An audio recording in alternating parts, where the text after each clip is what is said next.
Noxcrew!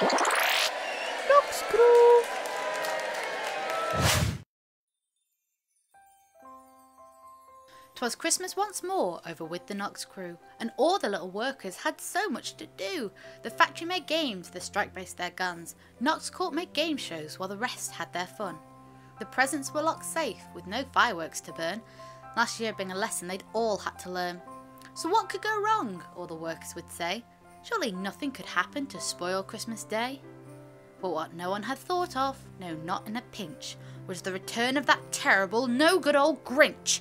Last year he had watched with laughter and glee as the well-meaning Noxcrew had destroyed Santa's tree. Now to see them all safe, tucked up cosy in bed, with nothing to ruin, that old Grinch he saw red. He stormed back into, teeth gnashing with rage, while Max, with a sigh of his book, turned a page. But then the Grinch sat and he thought for a moment or two. Then with a start he declared, "I know just what I'll do. I'll do something the whole world will applaud.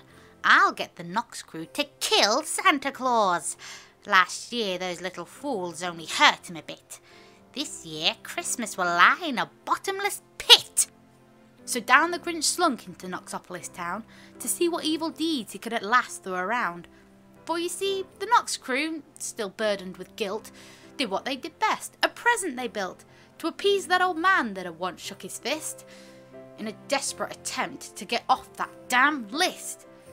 A shiny new sled to replace one aflame, and a present, an object in each project's name. From the game show, a help bot, red, shiny and new.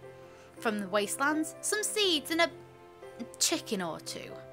The Emperor from his chambers supplied his great vocal hits, while Strike supplied guns that had sadly blown to bits. And each Noxcrew member, be they big or they small, gave gifts and wrote letters, signed by them all. A cute little reminder of all they had done, and a promise to work hard, to continue the fun. But when the Grinch saw these gifts, his throat filled with bile, he glared at them all for a long hated while. "What a hideous display of sweetness and light! I should burn it all, watch it blaze through the night." But a plot he had planned, a bomb now to hide, so he leapt onto the sled and he slunk deep inside. "Those little fools, they'll never think to look here. Christmas will end by their hand this year." But what the Grinch had forgotten, no he never could tell, was that the Noxcrew always has a plan as well. For you see, the game show AI, well, they're not all that smart, but they know an intruder by the size of his heart, and the Grinch's shriveled husk was much cause for alarm, so they snatched him at once, and the bomb to disarm. But the little blue helpbot, I'm very sad to say, in his punishment, well, he got quite carried away.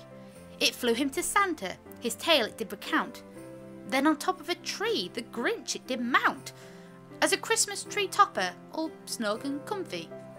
He didn't look very nice, but he fit perfectly. So when the Noxcrew awoke on that cold Christmas morn, they looked up to see the Grinch, looking sad and forlorn. Of course they got him down in a tick.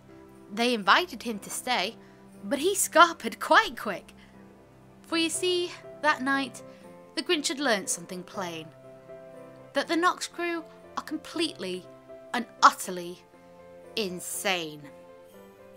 But with the bomb now disarmed and the presents away, the crew could finally enjoy a quiet Christmas Day. But now my tale is told, so with goodwill and cheer, I wish each of you a Merry Christmas and a Happy New Year.